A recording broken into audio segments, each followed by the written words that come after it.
Anchor Anasuya అతి తక్కువ కాలంలో చాలా ఫాలోయింగ్ తెచ్చుకుంది. ముఖ్యంగా ఆమె జబర్దస్త్ అనే ప్రోగ్రాం ద్వారా చాలా ఫేమస్ అయింది. అయితే ప్రోగ్రాంతో వరుస అవకాశాలు సంపాదించుకుంది. అయితే ఈ షో తర్వాత అనసూయ కేవలం బుల్లితెర మీదనే కాకుండా వెండితెర మీద కూడా దుమ్ము లేపింది. నాగార్జునతో సోగ్గాడే చిన్ని నాయన సినిమాలో అద్భుతంగా నటించింది. ఇక క్షణం సినిమాలో నెగటివ్ రోల్ చేసి సూపర్ అనిపించుకుంది. ఇక ఇటీవలే మంచి క్రేజ్ ఉన్న సెలబ్రిటీలకు వేరే వాళ్లతో లింక్ పెట్టే రూమర్స్ సృష్టిస్తున్నారు.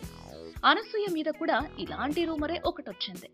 అయితే స్టార్ హీరోతో అనసూయ ఎఫ్ఐఆర్ పెట్టుకుందని, అనసూయకు టైం ఉన్నప్పుడు ఆ స్టార్ హీరోని కలుస్తోందని పలు రూమర్స్ వచ్చాయి. అయితే ఈ రూమర్ అనసూయ వరకు వెళ్లడంతో ఈ విషయంపై అనసూయ స్పందించి, నాకు ఎవరితో ఎఫ్ఐఆర్ లేవు, నా వరకు నాకు నచ్చిన ప్రోగ్రాం చేసుకుని వెళ్లిపోతాను, తీరిక లేకుండా షూట్ చేస్తుంటా, ఎవరితో మాట్లాడే సమయం కూడా లేదని చెప్పింది.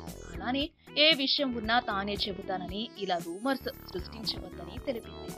ఏదేమైనా ఈ రూమర్స్ వల్ల అనసూయ బాగా ఫీల్ అయినట్లు తెలుస్తోంది.